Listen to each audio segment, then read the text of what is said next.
Hey folks, it's Kary Oberbrunner. I have with me an amazing guest today. You are going to learn all about podcasting. It's Paul Colligan. How you doing today, Paul? I'm doing fantastic. How about yourself? Listen, I remember, A, I'm doing well, but B, you have a really good sense of humor. So now the pressure's on, but I do want to tell a quick story about you. Folks, we Uh-oh. were in Chicago the other day, and I don't know, we must have been in a giggly mood by the end of the day because Paul would just raise his hand to talk, and he was delivering gold for content. But some of the females in the room were just laughing. They were, I mean, you were just making them laugh. Well, Remember that? we're in this anyway. Let's have some fun in the process, right? I love it. I love it. So I like to tell people right out of the gate, what are they going to get? And first of all, we're going to give people a free gift. We're going to give everybody who is engaged, that means shares, tags, blast this thing out. We're going to give them a clarity call with you, as in they can apply for a clarity call, which is awesome. But what are they going to learn today? Well, we have the process of the clarity call and some of the logic behind it to see what makes sense. And the key here really is just clarity in the whole podcasting process. I've had a number of people who have come out and said, I knew what to do just after hearing about the clarity call in and of itself. So So listen, it's folks. it's our process. It's a lot of fun, and we'll go from there. Now, the link to the clarity call that you have is the one where there's an investment up front. And so I want to Okay. make sure that's part of Well, listen, what's going out here, I'll right? tell you what we'll give them. I'll tell you what we'll give them today. So certain people might want to be like, hey, I'm in. But other people want to get the 6 steps. And we're going to show a graphic, I think, that is like killer for the 6 essential components to create a killer podcast show. I wish I had this when I started. So, folks, get out your pen, get out your paper. I want to hear if anyone is doing a podcast, has been a guest on a podcast. Paul, are podcasts dead? Are they just taking off? What if people feel like they're late to the game? Maybe we're in the best season ever. But you and I have chatted about how books and podcasting even fit together. Well, podcasting is only dead if you don't have a message. Oh. And if you have a message, it's the best way to get your message out because it truly is anytime, any place, anywhere. Oh, that's And nobody else has that. And it's absolutely fantastic. A podcast can be consumed on the way to work, while you're working out, yes, on a plane, at a meeting, in the background when you're working on the project you have. You don't need the eyeballs to read the book. Now, audiobooks makes that very interesting, and the line between audiobooks and podcast is something that could be really fun to explore. But it is every device. I got to meet with Don Katz, CEO of Audible, back in the year 2000. We had dinner together, and what was interesting about the conversation was, in my mind, Audible had like 80% of the devices at the time or something, which was amazing, but you had to go through their infrastructure. You had to go through everything they were doing. And now every single device, if a device gets audio, a device is podcast compatible. Nobody owns it. It's everywhere. It's on the Android devices. It's on the iPhone devices. Obviously, it's on the obscure, Chinese knockoff devices. Yeah. It's everywhere, which is absolutely amazing. Being built into the cars, being built into the TV sets, being built in everywhere. So it's the easiest consumption. Our mutual friend, Joe Polish, we did an event. He said, find a cool stat about the podcast. And we found a country, Uzbekistan, that at the time was no Twitter, no YouTube, no Facebook, by law. Everything was monitored, everything was scanned. And this guy had hundreds of podcasts downloaded in that country. Wow. Anytime, any place, anywhere. So it's only dying if you don't have a message. And this is why I love talking to authors, because authors have messages by default. That's why they're in this game. And that's why they're doing what they're doing. So pretty excited about that. Our mutual friend, Dan Sullivan, I was just on a meeting where I was showing Audible. And I want authors to think about this because they might not have realized this. Some authors are like, oh, gee, my book's not out yet. I'm still working on it. It's been years, blah, blah, blah. If you go to Audible, and I'm bringing it up right now, and we search for Dan Sullivan, there he is. But what's interesting, watch this, everybody. This is why I wanted to bring Paul on today. A, you help out Dan Sullivan. He hires you, I think. Yeah. Yeah. So you come down, the guy is like prolific in writing, but all of a sudden Audible has, oh, look at that, his podcast. Yeah. So Audible is now allowing, and he's got a bunch of, I think he's got like 8 podcasts or something. Yeah. But here's another one, Yeah. So and not only are they allowing it sounds so so corporate marketing speak for pay us a lot of money. You're in there for free. Yeah. From the time that we started this to now, you could be live at Audible. When I first met with Don, my thing was, how do I get an Audible? His thing was, oh, it's $500,000 in, and we get 70%, you get 30%. And there was this little wizard guy named Harry Potter that was kind of playing with it at the time. And so I wasn't going to get a better deal than Harry Potter was. And what's amazing is now you could be an Audible in under 10 minutes if you have a podcast. And if you think about it, podcasting tends to be where people go for free information, and Audible is where people tend to go for paid information, especially audio wise. True. Well, if you're training them right to go to your book might not be out yet, but your podcast can be. Ooh, I've got a client who's looking at, it's $1 million podcast, and we are seriously looking at the model of taking him away from Apple and only making him available on Audible, because Audible is where people go to pay for information. So it's really, really interesting. And it's not just that, there are lots of other places where you can have that podcast. You're at Amazon too. Yes. Your book might not be out yet, but your podcast is out. Ooh, that's true. And Pandora, it's funny, more Americans still listen to Pandora every day than listen to podcasts. You can be on Pandora. Did you know that? Spotify. You could be on Spotify, and you could be on, you'd be on YouTube. You can be all these places. So it's insane where you can be. Interesting. Well, I get authors all the time. In fact, we teach them 18 streams of income. And one of the streams of income is content marketing, which we put under their podcasting. So it's a total match. When I met Paul and he sat down with Daphne and I and started sharing, here's how I view podcasts. I said, hold on. The audience needs to hear this because it's very different than your typical. Why don't you kind of blow our minds? You can share a screen, I believe. Yeah. Talk us through like how you view writing and podcasting, the integration, the 6 steps. I want to learn as well. Let's take, Is it going to be one of those things where I got to like make you the presenter or something like that? You know what? Security and privacy kicked in here. Let's see if I can do this without rebooting my machine. That's all right. While you're doing that, I'll share a few things though that we chatted about. Folks, listen. I got to quit. We'll do it. We'll do it this way. There's always a back door. Check this out. So give me full screen for my camera. Okay, I'm giving you full screen. Watch this. Ready for this? I'm going to remove my... Look at that. I just made my camera the slide deck, so I can still hear you, right? Yes. Ooh, look at that. We even do that sideways. We'll see how well that works. But I'll see. Hold on. I'm going to get you. Hold on. I'm going to bring... I got a... Far behind. Yes, I'm not getting you through the interface here. Okay, hold on. Nope. Did we lose you? I'm here. Can you hear me? Myself. You can hear me, correct? So put it this way. I can hear you. Okay. Well, I can't hear you. Not quite sure what's going on there. Could hear you before we switched to all this. So we'll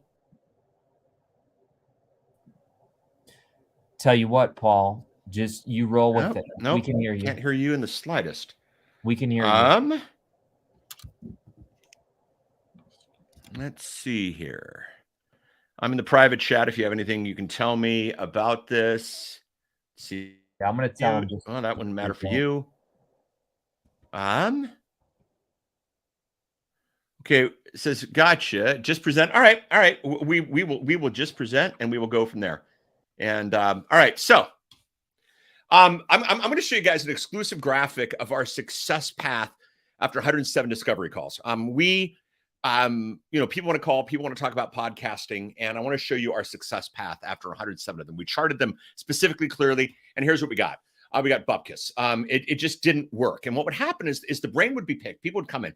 What kind of show should I do? What kind of microphone should I have? What are the monetization models? What are the editing styles? What are the hosting discussion? What's the show name? All these things came in, and it just ended up with us being really frustrated on both sides. This is how I felt doing the discovery call. But what's even more important was this was how the client would feel after a discovery call. What do I do next? Then I realized something. The absolute definition of insanity is doing the same thing over and over and expecting different results. See, it was my problem. I did 107 discovery calls where I said, what do you want to know about podcasting? That's where things got me into trouble. So it hit me. They didn't know the questions to ask. And it's okay. If you don't know what podcasting is, you don't know the questions to ask. So podcasting is much, much more than a shopping cart of stuff. It's not grab a microphone, grab a piece of show art, grab a host or that type of thing. And so we reframed the conversation and we figured out the 6 essential components. And I'll give you a secret here. The 6 essential components are, in a nutshell, 6 people, 6 characters, the 6 people that you need working on your machine. Let me show you how this works. So Dan Sullivan has, in addition to running that massive company of his, he's got 11 different podcasts out the door. And he's got the Quarterly Ambition book series, which means 4 books a year over the course of 25 years, 100 years. How does he do that? Well, to spend too much time working on your weaknesses, you end up with a lot of strong weaknesses. See, he's distributed. It's the team. It's the reason they called the reason they called me wasn't about tech. It's really a question of who can I get to do this, not how can I do this, which is Dan's big, huge book. So the new discovery call now is the $497 team clarity call. If people want to know what happens, how this all works, we walk people through the entire process based on who is going to do their show and how it is going to work. And it's me and it's a project manager. And at the end of the call, we give you an absolute plan to figure out clarity on your team. And what's fun with everybody is if people don't walk away with clarity, it's 100% money back guarantee. Nobody's ever asked for it. And even more important to this process, and we're going to go over this entire process in the call here. You're getting essentially a group clarity call, if you will. They launched the shows with clarity. And we're going to go through as fast as we can today. So we're going to examine just simple the 6 team members. Then the talent the 6 team members must happen. A lot of us sometimes we're in a situation where, oh, I want to do that. Well, here's what you need to be able to do that. Then we're going to look at what do you do if you don't have the team, and then we'll look at what's next, and then we'll do Q&A back with the live stream setup here. So the 6 team members are really the 6 essential components. It doesn't matter what microphone you have. It doesn't matter what area you host on. It doesn't matter these things. It matters the team members that you have. So the first is the strategy and review. And Kary, I'm looking at you through the chat interface. I know I can't hear you through this process. So just every once in a while, give me a bump that everything's going well. And if we ever wanted to drop off to do questions or that kind of thing, let me know. But I am watching chat, so we're good. So I was in a call with a guy with 7.5 million downloads of his podcast. He'd been listed multiple times as top podcasts in his industry and was doing really well. It was him and his assistant on Zoom. It was his director of marketing and his director of marketing's assistant on Zoom. It was director of content, his director of content on Zoom. A very big, overwhelming Zoom thing. And we talked about the thing. We chatted about the strategy. And he chatted about the strategy, my friends, as if grandma herself had needle pointed it to a, had needle pointed it to a pillow that he slept on every night. It was absolutely hilarious. And I asked him, well, okay, how's the strategy working? And he shrugged. I don't know. A lot of people are doing that. A lot of people know what they want from their podcast, or they have a strategy for their podcast, or these are the things for their podcast, but they don't know if it's working. You need someone who knows the strategy and figures out if it's working. 4 steps internal to our organization is what do you want the podcast to do? How do we know the podcast is doing it? Is the podcast doing it? How do we do it better? That's it. That's the 4 steps. These are the things that we have to track. The things that you can review. You can review downloads, but of course, downloads can be bought, can be faked, and downloads are cheap to buy. Yeah, you can run up the book charts if you buy, a couple 100,000 copies of your book, but that's going to cost some money. Getting a couple 100,000 downloads, not so much. Consumption's one of our favorites. How far do they listen? 1 million people who download your podcast, who listen 5 minutes and go, nah, no good. It's a lot different than 1 million people who download your podcast and listen all the way through. And then finally, you could just do calls to action. Do they buy something? Do they click on something? Do they go somewhere? These are the things that you can review. And really, strategy isn't enough. It's strategy and review. Quite simply, this is a dance. So that is the strategy review. You need somebody in charge of that level. You need somebody in charge of that category, and it's a good place. So the Oprah reality. Got a call from a client. Paul, how do I be Oprah? You're not Oprah. You'll never be Oprah. By the way, an Oprah's Oprah, and she does a really good job at it. Now, you have access to an audience that your audience really, really wants, and they would pay a lot of money to be the fly on the wall as you had the conversation. So don't record the interview Oprah style. Record the conversation. Give your audience what they want. You got to figure out who the talent is. You got to figure out how they're going to do it. And you got to go the long play. If it's not the right person, or the person doesn't have the time, or I had a client who told me, we can't spend more than 5 hours a week on our podcast. Great, don't spend more than 5 hours a week on your podcast. But this one's going to take about 40 hours a week. Yeah, it's not going to go long. They went 5 or 6 episodes and are not producing right now. It's a long play. You got to think how this works out. And that's part of the strategy. The talent doesn't have to be you, and you don't have to be Gary V. And I'll tell you this right now, your first podcast will be your worst podcast. So get over it. The edit, the thing has to be edited.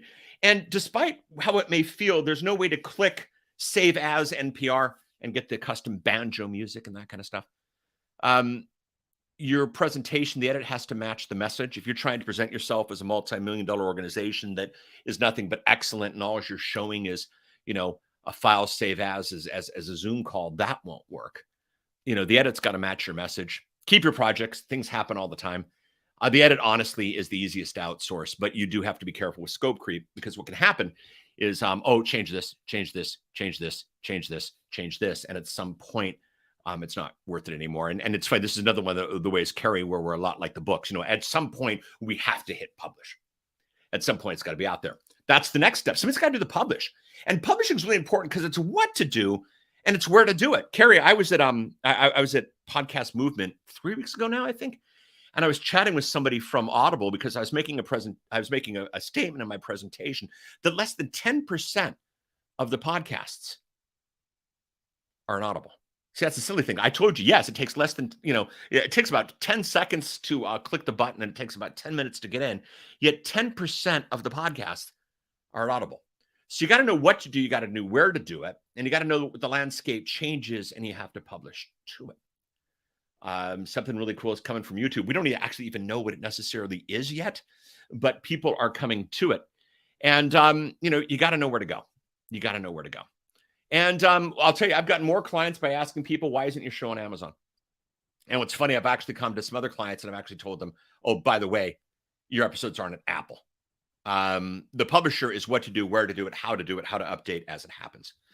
The promotion, we always say a podcast without promotion is like a billboard in the basement. Just because it's there doesn't mean they're going to come.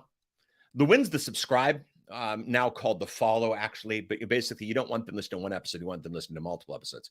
We all know that when we give away the first chapter of our book, it only works when they buy the whole book. Think about that. And for subscribe, you got to tell them why to subscribe. You got to tell them how to subscribe. And clicks are best. Things that get clicks, that works. Are you smart in social to what your audience wants, what they're looking for, what they're doing? So that's the promotion. The operation, long and short of it, is project management. Somebody's got to manage the whole project. A lot of moving parts in a podcast. We have a number of financial people who have to go through compliance. We have others who have books and publishing and new chapters and all these issues. My game changed. We produced a lot of podcasts. I had a lot of blast, had a lot of fun, worked with a lot of people. When I brought on the project manager, that's where everything changed. And project management is a skill. I don't have it. I don't have project management skills to save my life. I can project manage my way out of a box. You got to find somebody who does. So those are the 6 characters. Those are the 6 hats that must be worn, and they must have the capacity. So they must have the talent. How do you know if they have the capacity? no strategy and review is hopium. If they don't know how to do a strategy and they don't know how to review if the strategy is working, it's hopium. Me sell them hopium. It doesn't work. Doesn't matter. If they can't do that, you don't have strategy review. No talent really is no staying power. You don't have to be amazing. You just have to have staying power. Will the talent bring someone back for another episode? The win's the subscribe. The win is multiple episodes. No talent, no staying power. Bad edit, no listen. Now an edit can be, we're doing this on StreamYard to get it out everywhere. StreamYard is not in many ways the studio level thing that you have at time, but it's the way we get it out. And if we were to release this as a podcast episode, we would say something like, hey, by the way, when we recorded this, we had to use StreamYard, which isn't exactly perfect, but it got it out to everybody. So if you hear the clicks and you hear some of the issues and you hear that part where Paul loses audio contact with Kary, it's okay. Just set it up. Bad audio setup is not a bad edit. Bad audio with no setup is no listen. You got to have the edit. No publish. If somebody doesn't know publishing, you're not on Amazon. You're not on Audible. You're not on Pandora. You're not on all the Samsung phones, free things. You're missing listings. You're missing audience. Think about it. Imagine if you did a book and all of a sudden you found out one day that, oh, by the way, you're not in one of the biggest book chains in the world. What's left of them? You really need to know where to go. And if they're not publishing everywhere, you're in a really, really bad place. And if they don't know where to publish, that's the problem. No promotion, no listens. People got to know how to really, really promote. It's not reading a short book. It's not, getting an ebook on this type of thing. It is promotions. No operation is painful delays and panic nights.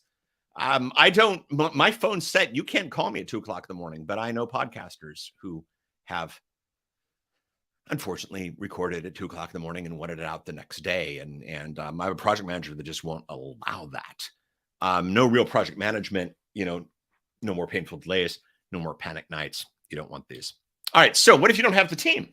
Paul, you just painted this picture. I appreciate it. I don't have the team, but I might even have elements of the team. And this is what's exciting. And this is why we did the Matrix the way we did the Matrix, is you see, if you don't have the team, you can hire out parts of it. Maybe you have a great editor. Obviously, you as the talent, you're a part of the team itself. So what do you do? What do you do if you don't have the team? So you hire, you train, or you outsource. You got one focus for all this: results. And those are the results that we looked at earlier. This is a hard one. Outsourcing strategy review is hard to learn. It's hard to do. Outsource this one if you can. Okay. The talent, a lot of folk looking for a gig. A lot of people in Hollywood, a lot of people in New York, a lot of people all around the world, a lot of voice talent are looking for a gig. I was actually at Podcast Movement a couple of weeks ago. I mentioned that, and I went to a session on audio dramas. And what was absolutely hilarious was they were talking about how much to pay audio actors. And the theme that I didn't see coming was there are so many people who want to put their name on an audio podcast, and on an audio drama, that most will do it for free. And they were reminding people, please pay them. Your talent's worth it. That's how many people are looking for a gig. I would say still pay them, but know that there's a lot of people looking for a gig. You can offshore editing. This one's really easy. You can offshore this. It's one of the easiest. Not that complicated. A lot of work, a lot of strategy. Obviously, you need to know somebody who knows what they're doing and get training. But you can offshore the edit. Again, you need to know what kind of edit you want and what are you doing. But that can go to someone else. Publishing, you got to stay on top of. Right now, nothing has changed in publishing in the last 3 or 4 months. But what's absolutely amazing is we're waiting every day. I literally get up every morning right now to hear the big announcement from YouTube. There's a big announcement coming from YouTube at the time of recording. This is April 14th. At the time of recording, something will happen soon. Are you on that? Can somebody stay on top of that? So 99% of the time, publishing is really easy, but it's that 1% of the time when it's not. Get things up, get things set up. I'll tell you, it was one of my favorite days ever when I was able to call my clients and go, oh, by the way, you're on Audible. And by the way, you're on Amazon. And by the way, your audience isn't yet. So promotion's the easiest way to lose your shirt. You can spend as much money as you want on podcasting promotion. But boy, if you're not tracking it, you don't have a limitation. Get somebody who knows what they're doing. Then finally, operation. This is the least podcast specific skill. Project managers rock in this position. They do really, really well in this position. My project manager hadn't listened to a podcast when she started because it's just a skill independent of this. And a good project manager can pull this off. So what's next? That's the graphic. Take a screenshot, take a photo of it. It's just those 6 members: the strategy review, the talent, the edit, the publish, the promotion, and the operation. The 6 team members must have talent. If you don't have them, what do you train? What do you look for? Where do you go from there? And then, basically from there, let's hit Q&A. So Kary, I'm done with the slideshow. There we go. And I'll go back to my camera. And hey, can you hear me? And I can hear you now. Look at that. That was interesting. So this was awesome. One of the questions that I see coming is, what if you don't have the team? Exactly. You outsource the part. Here's the cool thing. You don't need to pay a gazillion dollars to have somebody do everything. Break up the team. Okay, wait a minute. We're good with promotion. And if there's a strategy person, then strategy person meeting with promotion person, let's make sure we get this done. If we've got, editing, there are people really proficient with offshore and the pros and cons that come with that and that type of thing. Maybe we hand the offshore out. But when you look at the whole team, here's what we need. Some internal. Yes. Some external, cheap, some external, not so much. Depending on what it is that you want. And I'll be honest with you, this is what we do.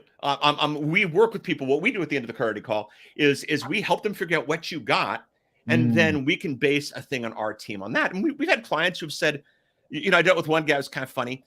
He really believed at the bottom of his heart that his path to podcast winning was to get the same editor that his podcast competitor had. And the editor was up for, like, great, fine. Project manager works with that editor. Let's line all these things up. We don't have to do that. Wow. We've had people who have said, my 12-year-old's a great editor. Great. That works usually for about a couple of weeks. Then we usually take it back over. But there have been people who said, hey, we're having so much fun. Internally, we want to learn how to do it. You do season 1 of a podcast, proof of concept, it works. Then maybe you send somebody to editing school. See, I like that. I'm going to drop some tips from what you said. Series, folks, that's so good. You kind of blew my mind when you said that. And I don't know if we name drop, but one of them, you worked with a guy who released the podcast series first, then did the book. Yeah. Can we share his name? No, but no, I'm not going to share his name. But a big name. You've heard the name. It's a big name. But what happened was he already had the built-in audience, correct? Bingo. Interesting. And at the time, it was interesting because at the time, Apple had the iTunes product. So there was the podcast, there was the book, and so what was interesting was they had been used to going to iTunes for a while to get the podcast. And so the book was the immediate progression, and that one-click buy was easy. And the great thing was when people were looking for the book and they weren't necessarily ready to spend the $12.99 or whatever the ebook version was, they went to the podcast and said, holy crap, this podcast is good. And they bought the book, and he sold a lot of them. Yeah. Well, and I've seen that.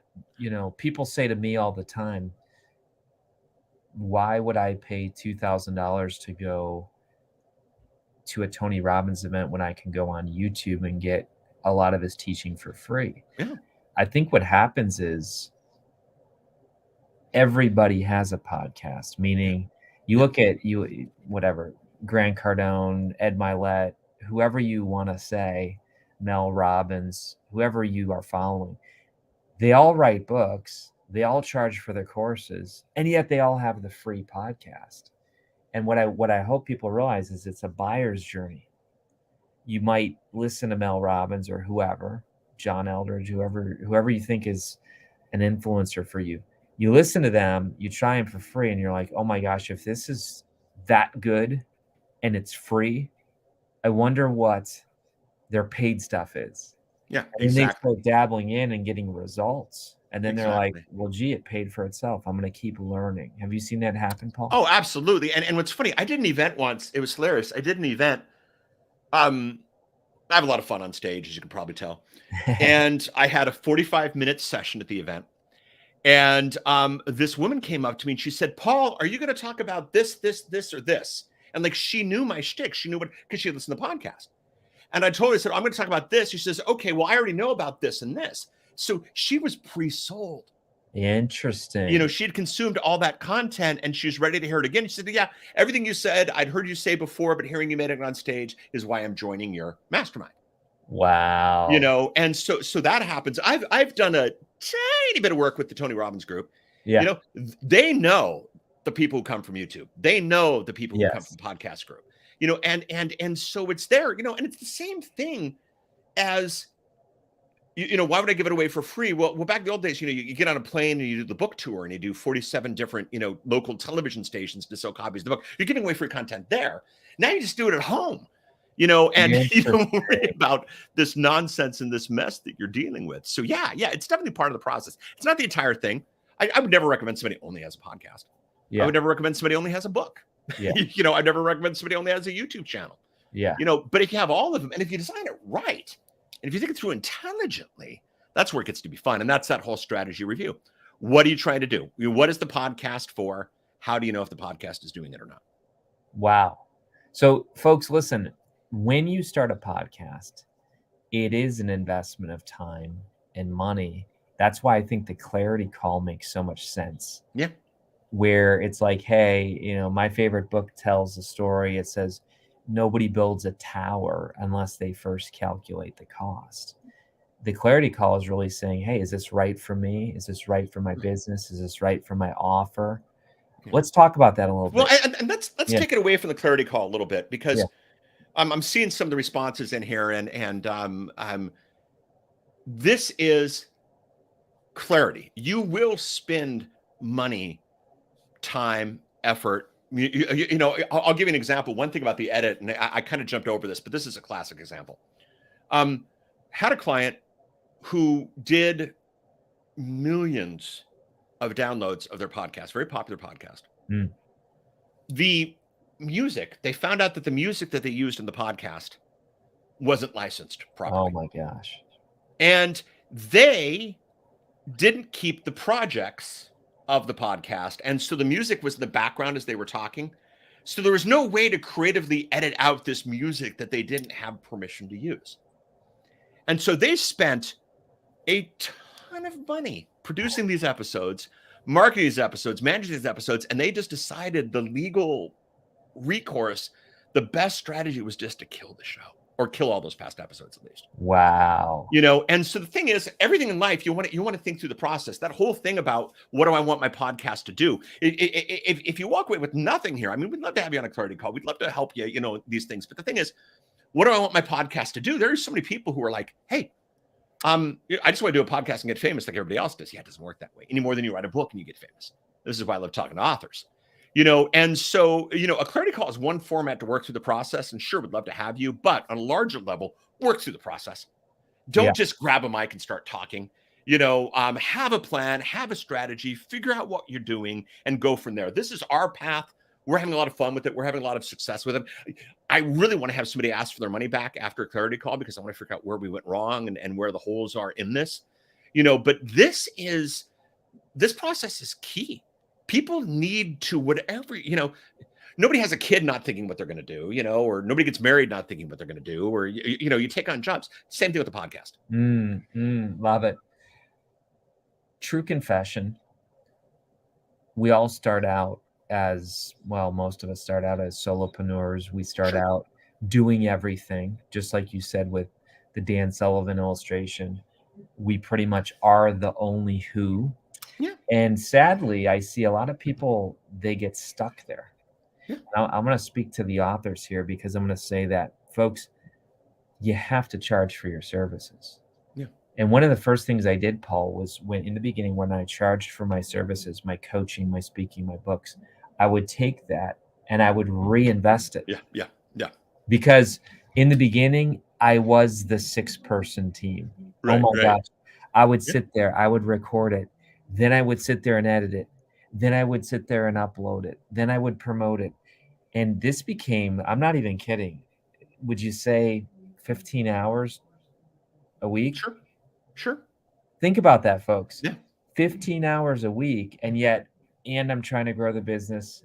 And what I realized very quickly was my hourly rate was not worth me sitting there editing my podcast, because I could go out and grow the business and feel more rested and feel better and have a better product. Yeah.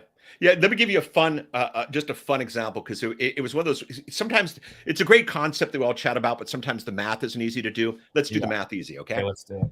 It was the first time I moved from California, so I was up in Oregon. So I had taxes, Oregon state taxes for half the year, California state taxes for half the year, federal business, all this stuff. It was time to do my taxes. I spent 10 hours doing my taxes, because I didn't want to, I didn't want to pay my bookkeeper, who was $75 an hour, to do it. Now, what was funny was, at the time, I had and this is in the early 90s. I had a consulting job, an on-demand consulting job. I could get $20 an hour it was just unlimited work. Sure. So my bookkeeper was $75 an hour, and he was much, much more than I was. And that's why I didn't want to do it. But what was funny was, I spent 10 hours. Wow. Which is also $200. And he told me that he could have done it in probably an hour and a half, which would have been about the $100 range. So I could have spent that time doing what I do best, saved $100, let alone what a bookkeeper doing my taxes would do for returns versus me doing my taxes. Wow. So I lost $200 by saving $100. Yes.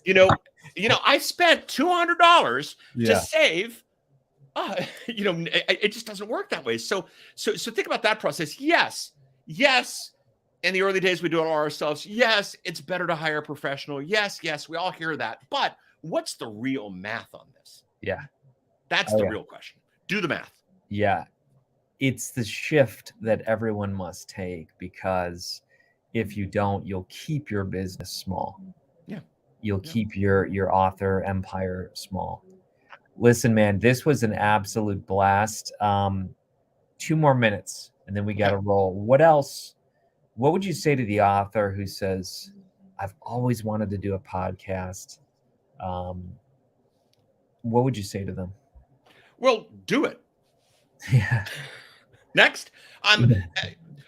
Sometimes it's a great place. And one of the things you and I are chatting about, we'll give a little sneak peek here. Yeah. Sometimes, there's nothing like going, the energy of you and I going live and recording something. And I can't hear Kary, but I'm getting the text messages, just the adrenaline flows and all that stuff. Sometimes producing content in front of an audience, even if no audience ever shows up, even if it's just the fear of an audience possibly showing up, that will kick in a certain bit of adrenaline. And so sometimes podcasting is a great way to find your voice. Here's the cool thing. You don't like you don't like your first episode, kill it. Just record it. You don't like episode 2, kill it, but just record it. So one of the things is, podcasting might be a great way to find your voice. Oh, that's good. Writing a book might be a great way to find your voice. Like we're not necessarily sure what side it starts with, but that distribution becomes really, really interesting, because you have so many different options. So how does it fold into the mix most intelligently for you? That's good. That is so good. I love this. Look at the comments here. Vana, great material. Thank you both. It's really Paul. I'm taking notes here. Barbara, thank you both for sharing. That is me. I've always wanted to do a podcast, and I will. Good. Michelle from Montreal is on our team. He's dropping in links and links and links. Yeah. We got your Twitter. We got your LinkedIn. We got your Facebook. Tell us, as we go here, the podcast report. What does that all mean? So the podcast report's kind of fun. It's my podcast, but it is clearly, without a doubt, 100%. When I need to try something, I produce an episode to try it. Ooh. So it really is the insider basis to what's going on. And it's funny, because this week, right? Was it this week? Yeah, it's been a long week, man. This week, Apple finally launched follower accounts. You actually now know how many subscribers you have to your podcast. Ooh. Yeah, exactly. So one of the things I want to do, so what's really important is, it's just logical. If you have 10,000 followers on your podcast and only 1,000 people download your show, that means 9,000 of your followers got bored of you. That's not a good sign. So one of the things I'm going to do, I'm going to release an episode talking about this so that I can find out what the combination of followers to downloads is and that kind of thing. So it's very inside baseball. It's really not necessarily even for my clients, but if you want to see what it works, it's there. We're at 150 plus episodes. So if you want to get a bunch of inside baseball to this world, go for it. It's a lot of fun. Well, Barbara says, hey, I want the link for the consultation. Michelle just dropped it in. So folks, 100% guarantee, you can't beat that. Yeah. All you're going to do is you're going to learn and you're going to find out, hey, how do I do this in the most intelligent way? Yeah. So Paul, thank you so much. I'm going to be connecting with you. We hang out in similar groups. So this was amazing. Thank you, man. All right. And thank you all. And yeah. Do this. Do this. As in podcasting. Like if we can help, we'd love to help. You know, I'm sure Kary would be the same. You know, write a book. If Kary can help, he'd love to help. But man, if you got a message, get it out there. Yeah, don't die with your story or your podcast still inside you. Absolutely. All right, my friend. Talk soon. Take care. Thank y'all.